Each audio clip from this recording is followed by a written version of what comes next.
Dan ini tentunya juga untuk menjaga agar apa yang telah kita lakukan selama ini terkait dengan masalah komitmen untuk menjaga objektivitas, transparansi, dan akuntabel, ini betul-betul bisa kita jaga agar rangkaian dari proses penyidikan yang saat ini sedang dilaksanakan betul-betul bisa berjalan dengan baik dan membuat terang peristiwa yang terjadi. Dan ini sudah bolak-balik saya sampaikan, usut tuntas, buka apa adanya, jangan ada yang ditutup-tutupi. Dan sekarang saya kira sudah dilakukan oleh Polri ya, agar segera dibawa ke persidangan, masuk ke persidangan. Saya kira kalau itu dilakukan akan memberikan rasa keadilan bagi masyarakat dan kepercayaan masyarakat terhadap Polri menjadi pulih dan meningkat kembali. Apa yang dilakukan oleh Pak Kapolri hari ini adalah hal yang sangat bagus setelah membentuk tim khusus. Beri waktu tim khusus ini untuk merampungkan penyidikannya terhadap orang-orang yang terduga terlibat dalam pembunuhan Brigadir J itu. Nah, setelah itu baru limpah ke kejaksaan. Di kejaksaan ada kesempatan bagi seluruh tersangka untuk membela dirinya di sana. Nah, ada juga kesempatan bagi kejaksaan untuk merampungkan dakwaannya untuk melakukan tuntutan kepada para terdakwa nantinya. Kapolda Irjen Fadil Imran digoyang, alasannya mulai dibongkar. Mahfud MD membantah pernah menyebut bahwa Kapolda Metro Jaya Irjen Fadil Imran akan menyusul Irjen Verdi Sambo terkait kasus kematian Brigadir J alias Yosua Huta Barat.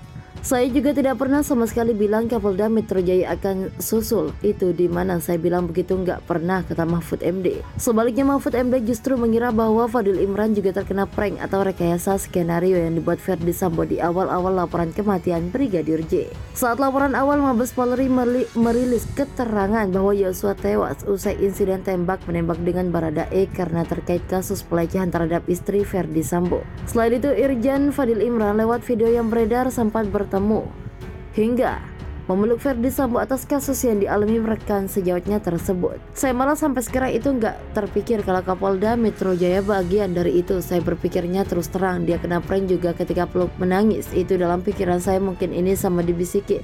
Saya ini dizolimi bang sehingga dipeluk-peluk begitu dalam pikiran saya, beber Mahfud MD. Oleh sebab itu ia kan waktu itu dibeginikan. Sudah Dinda, sabar Dinda, kira-kira kan itu yang dikatakan, itu sambungnya. Tak hanya itu, dalam perkembangan awal kasus, Mahfud MD juga mengatakan ada sejumlah lembaga yang terkena prank oleh rekayasa skenario yang dibuat Verdi Sambo. Saya menduga ia kena prank juga seperti yang Kompolnas, Komnas HAM dan sebuah pimpinan redaksi televisi besar itu, kata Mahfud MD. Sementara itu mantan pengacara Bayangkara 2 Richard Eliezer alias Baradae Deolipa Yumara tegas meminta Kapolda Irjen Fadil Imran untuk mundur dari jabatannya. Hal tersebut disampaikan Deolipa Yumara saat memberikan keterangan pers di Depok Sabtu. Deolipa Yumara membeberkan kesalahan Irjen Fadil Imran dalam pusaran kasus pembunuhan berencana Brigadir J. Kapolda Metro Jaya untuk mundur dari jabatannya karena dia sudah berpelukan dengan Verdi Sambo, tegas Deolipa Yumara. Deolipa Yumara pun membeberkan alasan mengapa dirinya mendesak Kapolda Metro Jaya untuk mundur. Alasan saya cuma satu, anak-anak tidak boleh melihat hal seperti itu. Apalagi anak-anak bisa membaca persoalan-persoalan yang ada di TikTok. Anak-anak SMP di bawah 15 tahun ini sangat memalukan, ungkap Deolipa Yumara. Kepentingannya hanya untuk melindungi anak-anak dari pikiran jahat mereka, jangan sampai mereka terpengaruh, katanya. Permintaan mundur kepada Kapolda Irjen Fadil Imran dari jabatannya juga datang dari ahli hukum dari LQ Indonesia Law Firm, Alvin Lim. Hal tersebut diungkapkan Alvin Lim dalam perbincangannya di kanal YouTube Rafli Harun pada 23 Agustus 2022. Tanpa tedeng aling-aling, Alvin Lim membeberkan bahwa Irjen Fadil Imran diduga sudah mengetahui skenario yang dibuat oleh Verdi Sambo sejak awal. Menurut Alvin Lim, kalau kasus besar seperti pembunuhan berencana Brigadir J terjadi di luar negeri, maka polisi yang terseret namanya sudah pasti mengundurkan diri. Ini kalau di luar negeri, di Jepang atau di Amerika yang mana etiknya sudah tinggi. Itu Kapoldanya pasti sudah langsung resign. Itu karena punya etik yang tinggi, jelas Alvin Lim. Seharusnya dia mundur, kalau di Indonesia kagak ada kayak begitu mundur. Kapolri harus tegas, cut Fadil Imran, sambungnya. Selain itu Alvin Lim pun membongkar bahwa dari sisi politik di dalam kepolisian dibagi dari beberapa faksi. Oleh sebab itu Alvin Lim menegaskan bahwa Kapolri Listio Sigit belum tentu berani karena dua orang tersebut adalah Kapolri kecil secara politik. Akhirnya terungkap sosok poluan yang menangis usai Fedy Sambo dipecat. Tertunduk sedih di ruangan. Polri resmi menjatuhkan sanksi etik berupa pemecatan terhadap mantan Kadif Propam Polri Irjen Fedy Sambo pada Kamis 25 Agustus 2022. Keputusan pemecatan atau pemberhentian tidak dengan hormat terhadap Irjen Fedy Sambo diputuskan melalui hasil sidang Komisi Kode Etik Polri. Adapun sidang tersebut diketahui digelar sejak Kamis 25 Agustus 2022 pagi hingga Jumat 26 Agustus 2022 dini hari. Alhasil sidang tersebut menjadi sorotan seluruh rakyat Indonesia.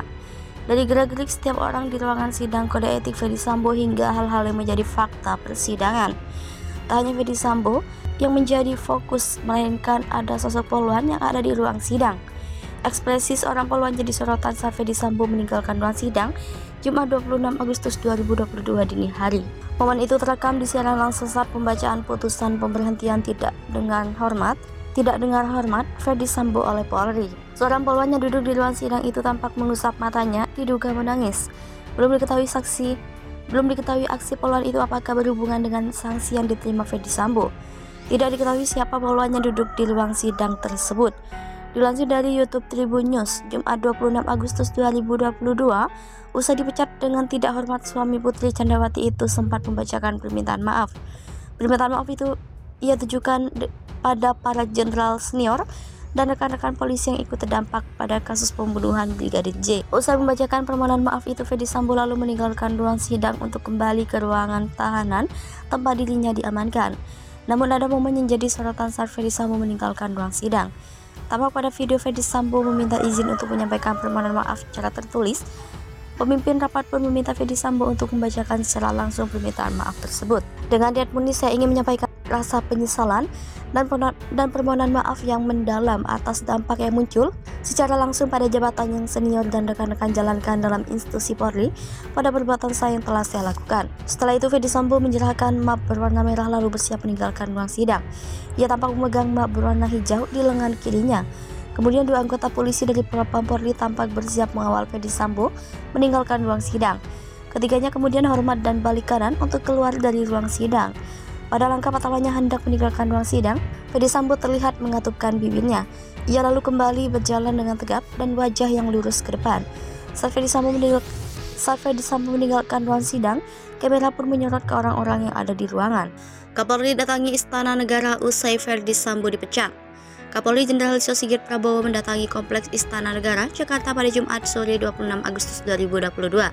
Listio datang ke istana usai bekas Kepala Divisi Propam Inspektur Jenderal Fedy Sambo resmi dipecat dari kepolisian dalam sidang Komisi Kode Etik Polri pada Kamis kemarin. Mobil Listio dan rombongan tampak terparkir di depan Kompleks Kementerian Sekretariat Negara di lingkungan istana.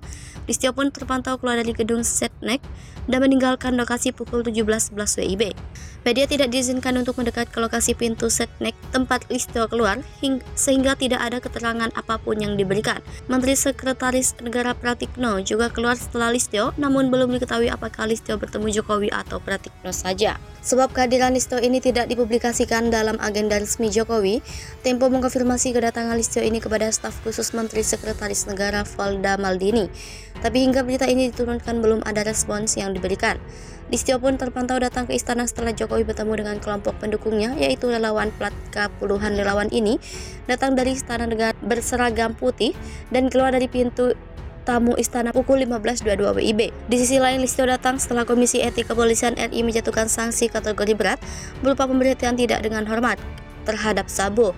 Ia dinyatakan terbukti melanggar sejumlah pasal Kode Etik Profesi Polri dalam kasus pembunuhan Brigadir Nofriansah Yosua Huta Barat alias Brigadir J.